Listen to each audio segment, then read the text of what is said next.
نحمده ونصلي على رسوله الكريم أما بعد فأعوذ بالله من الشيطان الرجيم بسم الله الرحمن الرحيم. عن أنس رضي الله تعالى عنه قال قال رسول الله صلى الله عليه وسلم الدعاء مخ العبادة صدق الله العظيم. حضور علیہ الصلوۃ والسلام نے ارشاد فرمایا دعا عبادت کا مغز ہے، یعنی تمام عبادات کا مقصد یہ ہے کہ انسان میں عاجزی آ جائے اور یہ بات دعا میں بدل جائے، عتم حاصل ہوتی ہے.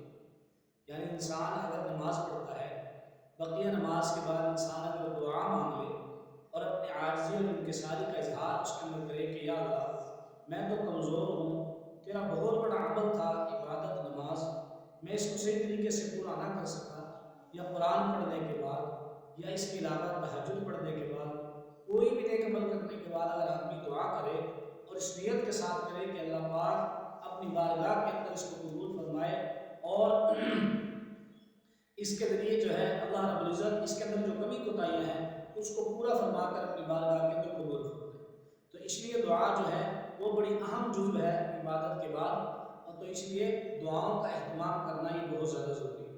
اور اسی طرح اللہ پاک قرآن کریم میں ارشاد فرماتے ہیں ان الذین یستکبرون عن عبادتی سیدخلون جہنم داخلین. فرمایا کہ جو لوگ میری عبادت یعنی دعا سے تکبر اور بڑائی کرتے ہیں یعنی تو ان قریب وہ ذلیل ہو کر جہنم میں داخل ہوتے ہیں. یہاں پر عبادت سے مراد دعا ہے.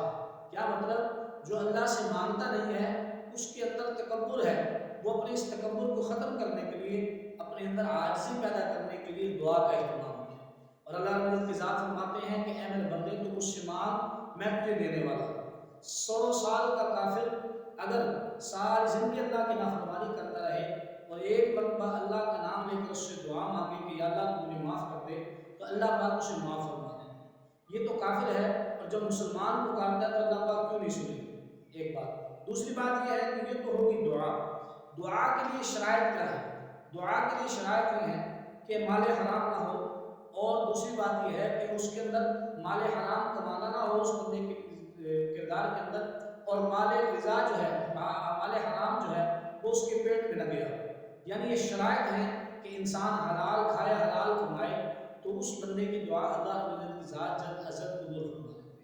اور مصنوع طریقہ دعا کا کیا ہے؟ سب سے پہلے دعا کے اندر اللہ رب العزت کی توحید کا، اس کی تعریف، اس کی حمد و ثنا بیان کرے، پھر حضور صلی اللہ علیہ وسلم پر درود پڑھے، اور پھر مقصد کی دعا کرے، اور پھر آخر میں جب دعا ختم کرے تو پھر نبی پاک صلی اللہ علیہ وسلم کی ذات پر درود پڑھے.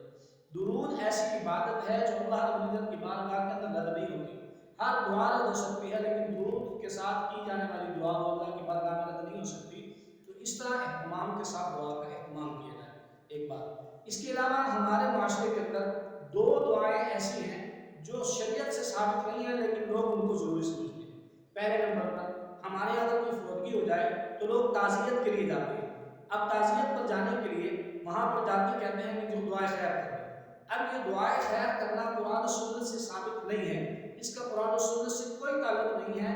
تعزیت کا طریقہ یہ ہے، شریعت نے جو بتلایا ہے وہ یہ ہے کہ جب جس آدمی کے یہاں فوتگی ہوئی ہے اس کے پاس جب جائیں السلام علیکم ورحمۃ اللہ کہیں اور کہیں کہ انا للہ و انا الیہ راجعون، یعنی اسے دلاسا دیں کہ اللہ پاک آپ کو صبر جمیل عطا فرمائے، اللہ پاک مرحوم کی بخشش فرمائے. اس کو دلاسا دینا مقصود ہے تعزیت کے اندر، نہ کہ دعا کرنا مقصود. دعا تو آپ اپنے گھر میں بیٹھ کر سکتے ہیں، وہاں پر بھی اس کے لیے دعا ہو سکتی ہے. تو تعزیت کا اصل طریقہ یہ نہیں ہے کہ ہم جا کر ہاتھ اٹھا کر دعا مانگتے ہیں. تو یہ دعا جو ہے لوگ جو ہے اس کو شریعت کا حصہ سمجھتے ہیں، حقیقت میں اس کا شریعت سے کوئی تعلق نہیں. تعزیت ایسے نہیں کی جاتی، تعزیت ایسے کی جاتی ہے ایسے ہم نے بیان کیا. اور اسی طرح دوسری دعا جب میت فوت ہو جاتی ہے اس کو کفنا کر نہلا کر غسلا کر ہم جو ہے جنازگاہ میں لے جاتے ہیں. نماز جنازہ پڑھنے کے بعد لوگ صفیں توڑ کر اکٹھے ہو جاتے ہیں اور لوگ نماز دعا مانگنا شروع کر دیتے ہیں. تو یہ دعا بھی قرآن و سنت سے ثابت نہیں ہے.